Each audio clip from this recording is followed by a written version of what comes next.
Καλημέρα, σήμερα ο καφές μου είναι με την Κατερίνα. Γεια σας. Η οποία είναι νέα μαμά και συζητάμε πώς καταφέρνει να τα έχει όλα σε τάξη, τον άντρα της, το παιδί της και τη δουλειά της που είναι το όνειρό της, η δουλειά της. Οπότε Κατερίνα, μίλησέ μας λίγο για σένα. Σωστά. Λοιπόν, γενικότερα ήταν το όνειρό μου η δουλειά που κάνω, οπότε δεν ήθελα ποτέ να το βάλω κάτω.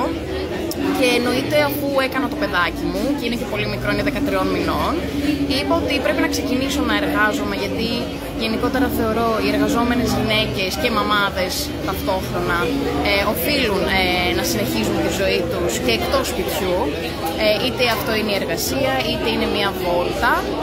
Οπότε στην ουσία, παιδιά, νομίζω ότι αυτό είναι και το κλειδί. Όταν προσέχουμε τον εαυτό μας, έστω πολύ λίγο μες τη μέρα, που μπορεί μες τη μέρα να μην το καταλαβαίνεις, αλλά σιγά σιγά με τον καιρό καταλαβαίνεις τη διαφορά, ότι λίγο σε φροντίζεις, έχεις μεγαλύτερη μέσα σου θέληση και μεγαλύτερη ενέργεια, αυτό που λέω, το να βοηθάς για να προσέχεις το παιδί σου και τον άντρα σου.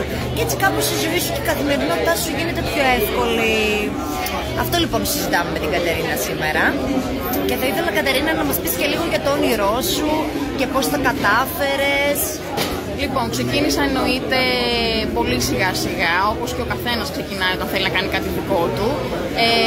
Εγώ λοιπόν είμαι Pilates Yoga Instructor, οπότε ξεκίνησα από το 0 και το εξέλιξα έχοντας πίστη στο όνειρό μου και σε αυτό που μου αρέσει εννοείται να κάνω. Με βοήθησαν εννοείται και οι άνθρωποι γύρω μου. Αυτό είναι πολύ σημαντικό, το να έχουμε ανθρώπους γύρω μας που να μας στηρίζουν στο όνειρό μας και να μην τα παρατάμε ποτέ. Και σίγουρα σε αυτό συμβάλλει και η φίλη μου η Νατάσα, που με έχει βοηθήσει πάρα πολύ όλο αυτόν τον καιρό και την ευχαριστώ και προσωπικά και από εδώ δημοσίως.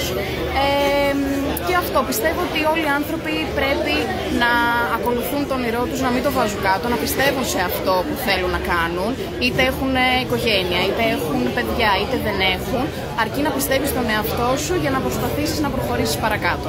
Συμφωνώ, και όσο δύσκολο και να σου φαίνεται στην αρχή και όσο κατόρθωτο και να είναι, αν το θέλεις πάρα πολύ και έχεις δίπλα σου ανθρώπους που σε στηρίζουν και σε οθούν στο να κάνεις κάθε μέρα και κάτι ένα βήμα περισσότερο για αυτό που αγαπάς, νομίζω ότι τα αποτελέσματα μόνο καλά είναι. Σωστά, μόνο καλά είναι. Αρκεί να το πιστεύουμε, αυτό το πιο σημαντικό.